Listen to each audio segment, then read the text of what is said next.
face-off with your brother. How did that evolve? Well, last year was my first time I ever played against him my whole life. And so we kind of had a plan before. We're like, if we're both starting, should we go and take the face-off, or should we just stand next to each other? How should we do this? And I was just like, you know what? How many people get to say they get to play against their brother? And so the first game last year, I went in. He snapped it back on me pretty good. And then this year, me and him were lined up. I'm right wing, he's left wing, so we're right next to each other. And Wes kicked out both the centers and called us in, and that was so not planned. Like, it was, I actually wasn't even happy about it at the start. I was like, oh God, I don't want to lose another one to him. He snapped it back on me again, but so thankful for Wes doing that. Like, how great is that to face off against your brother? And it meant a lot to my parents, and I know my dad sent Wes a text right after just saying how appreciated he was in it, and yeah, we thought it was awesome after. You also gave your brother a little cross-check. Oh, I was pissed. I lost the face-off, so you know, once the puck drops, game on. You grew up here. What does the All-Star game in St. Louis mean to you? It means so much. It's my first All-Star game. I mean, if this All-Star game was, you know, anywhere, I know it's in Florida next year, so say it was in Florida this year, it'd still be a huge honor. But the fact that it's in St. Louis, it's at the rink where I've scored millions of goals since I've been 4 or 5 years old. Me and my brother used to go there almost every day. My dad would throw us out there before their practice, and we'd skate for an hour or whatever. And so the amount of goals we've scored in this rink, and envision this moment, envision 20,000 people, you know, cheering for us. And it's hard when we come here as opposing players. Obviously, they're not cheering for us, and like as if they would cheer for us, you know, as opposing players. But for us to kind of be in the spotlight as hometown guys, and hopefully show kids and build the game in St. Louis. We want to show kids that it doesn't matter where you come from, and this is a hockey market in my mind.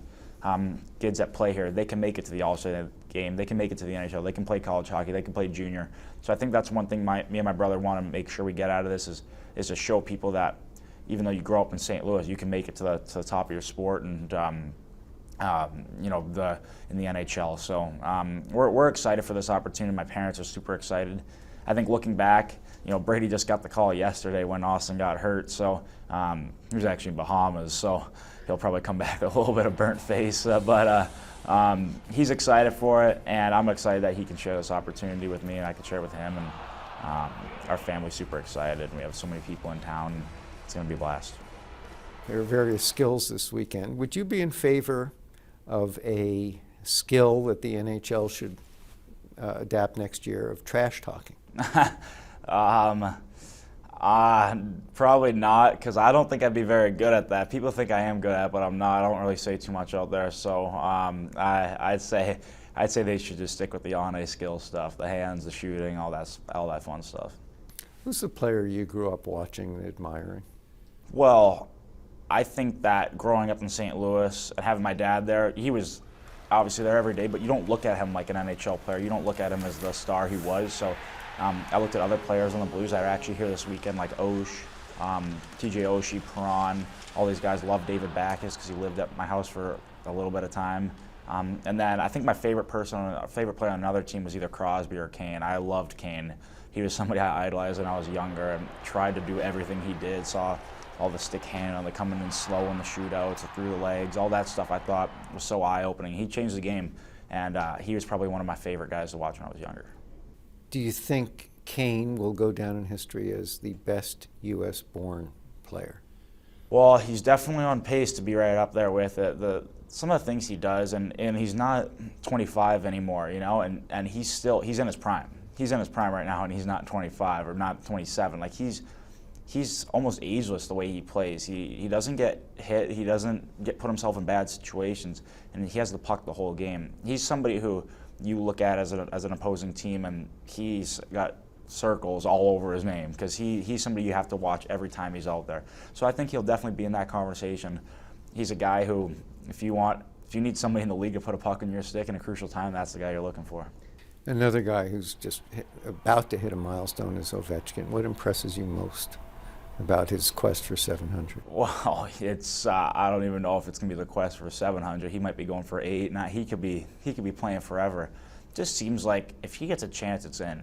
You can't give him a chance. And he, again, was one of my favorite players to watch when I was younger because of his celebrations. I loved him. I loved the one-timer celebration with the kissing the hand up in the sky. Like, I thought that was so cool. And he's somebody who's, again, ageless in the way he's just, you know what you're getting out of him every year. He's going to score almost 50 goals, if not that. And he's somebody who's changed the game in that sense as well. So he's a guy who, one of my first NHL games, that was kind of my welcome to the NHL moment, was playing against him. I think I played against him in my 7th or 8th game, and just being on the ice, standing next to him at the faceoff as an 18-year-old, I'm like, oh, yeah, this is the NHL. We'll talk about some other players actually in your division. Describe Conor McDavid's speed. Well, it's not just his speed, it's the way he stick handles with it. It's the way he does everything with that speed. He's the best player in the world. In my opinion, he's another level above everybody. There's guys that are unbelievable talents, but he is by far the best. Just the way he's able to stick handle and shoot, do everything at such a high speed. And there's fast players in the NHL, he's faster. He's the fastest player I've ever seen in my life. And he's somebody I actually have the privilege to work out with him and skate with him in the summer, and just to see that every day and see how fast he is and see the little stuff, the stick handle, the cutbacks, everything. He's elusive, and he's the best skater I've ever seen in my life. He has a teammate named Leon Draisaitl, who apparently isn't thrilled about having to go on the ice with you this weekend. How do you feel about playing with Draisaitl? I think he's a great player, and I think he's having a great year. And both of them together are a really, really good 1-2 punch. But as for the other question, I probably can't answer that. They'll get mad at me. Fair enough. The Calgary Flames.